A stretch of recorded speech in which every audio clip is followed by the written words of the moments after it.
Now, the third category of harm here, damage to the moral climate, is arguably the most serious and the most severe. This is the criteria that's also stressed most strongly by sociologists and criminologists. And whether you agree with this or not, and some people find this objectionable, but those with high social standing carry an additional burden or accountability that accompanies their status. And it's this one of these great paradoxes in life where it seems like a lot of people want to be famous. They want to have some level of celebrity in some capacity. And yet, once people achieve that level of fame or celebrity or status, they decide that they actually just want to be a normal person and be able to go to Starbucks without being mobbed by people, or don't judge me any different than you would judge or treat anyone else. I want the status, but I also want the benefits of anonymity. And whether you agree with it or not, people in these higher social standings carry a greater responsibility to the community. Again, some find this objectionable because it could also mean that there's a stratification in the legal system. And again, whether you agree with it or not, the reality is this stratification is probably present, and also this level of this burden and this accountability is also present. So, because of that, white collar crime could cause others to think it's okay to commit deviance. If they can do it, I can do it. And this is one of those things that you actually see quite a bit, especially in politics, and it's a technique of neutralization as cited by Sykes and Matza, called condemnation of the condemners, right? Either they're just as bad as me, or if they can do it, I can do it too. It erodes trust in society, right? The more we hear about wealthy executives that have cheated the system to get their wealth, the more we assume that the assumption that everyone is playing by the same rules is challenged, and therefore, well, if I want wealth, I guess maybe I have to do some sketchy stuff to obtain that wealth. And so, in reality, the actual knowledge that this malfeasance happens, or this deviance happens by these powerful people who we all kind of look up to, causes other people to think they should do it as well. And if you even think about just kind of a general example right now, we don't look up to millionaires and billionaires as much in society today as we did during the robber baron eras with the Carnegies and the Rockefellers and the Vanderbilts and the Astors. But even still today, people like Steve Jobs, Bill Gates, we have a whole show, Shark Tank, where there's millionaires and billionaires on that show that people look up to. And if they say the way that you become a millionaire or a billionaire is you ignore your family and you work 18 hours a day, then that's what people do. Elon Musk apparently is a very, very tough man to work for. Jeff Bezos is allegedly a critical boss. And so that tells people, well, maybe to be successful, I just need to be mean to people, because that's what they did. And so people, whether you want to acknowledge it or not, do look up to and try and replicate success patterns. And that success pattern, if there's deviance involved, can cause larger damage to the moral climate, which then means all these startups, as they're developing in their course of their business, are also potentially going to be doing things that are questionably ethical or legal. Speaking of issues that are questionably ethical or legal, that brings us to the portrayal of business malfeasance in the elite and general media, and a research project that kind of had this question of whether or not how the media reports on white-collar crimes might affect its perception. So, in terms of social knowledge on crime, including white-collar crime, the media has a near monopoly on information.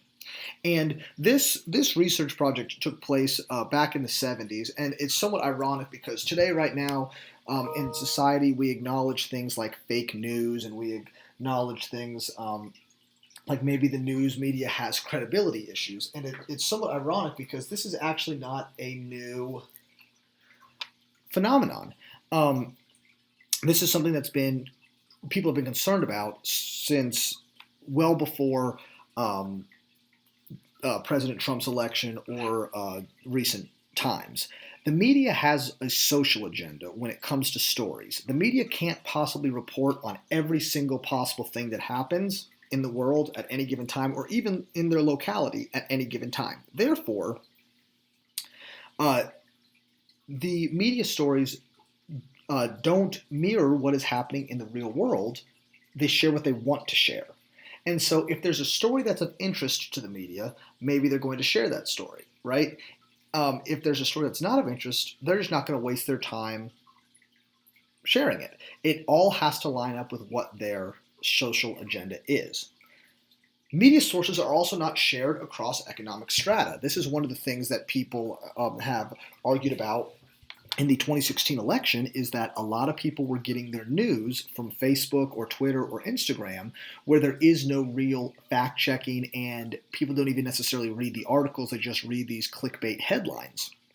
And so the top 20 to 25% of the population and this study was in the 70s, were using print media, especially news magazines, a lot more than the lower 75% of the population who preferred TV to get their news.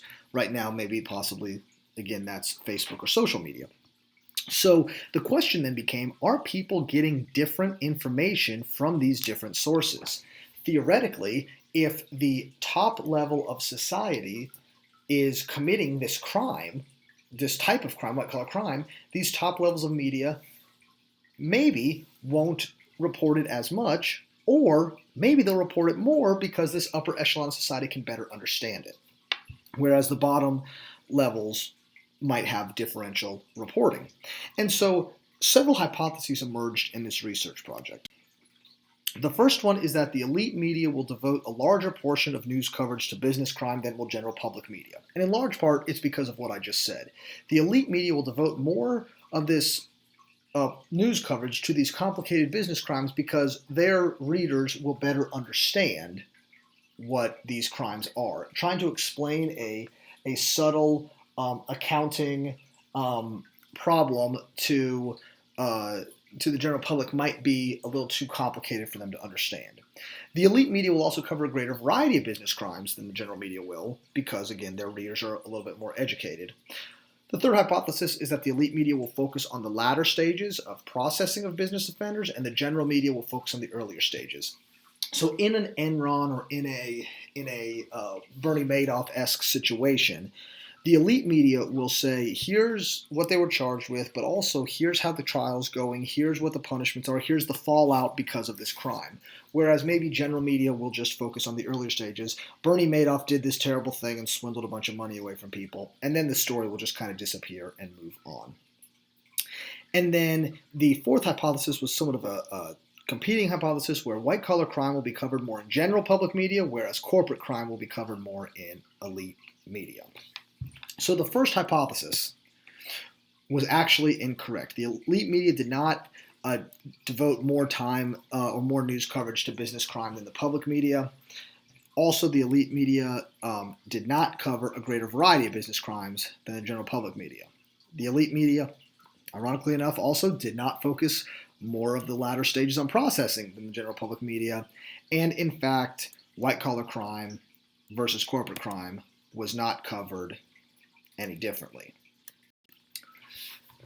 Results, in fact, indicated that greater discussions of white-collar offenses are happening on TV rather than news magazines. And why could this be, right? In large part, probably because when you're speaking, you have a lot more space, for lack of better verbiage, to discuss things than you do if you're typing something out. A 500-word article in a magazine might be a normal length article, but that might only take someone 3 minutes to read. If we have an hour news show, we need a lot of stories and a lot more details. And so it could be that TV, just as a medium, allowed for more information to be passed along, and therefore there were greater discussions. And what would a conflict theorist or Sutherland suggest as an explanation for this? In large part, they would probably say the reason the elite media wasn't covering these things anymore, and in fact was covering them less, is because their readerships are the ones committing these crimes.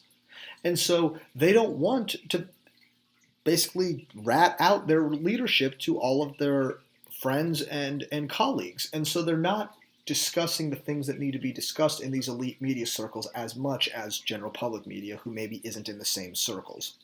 And maybe the general public will be more outraged by something like Bernie Madoff, whereas the elite media readers would be more apathetic or empathetic to the crimes that Bernie Madoff committed. So, as always, if you have any questions, please just drop a comment down below, and we will chat again soon.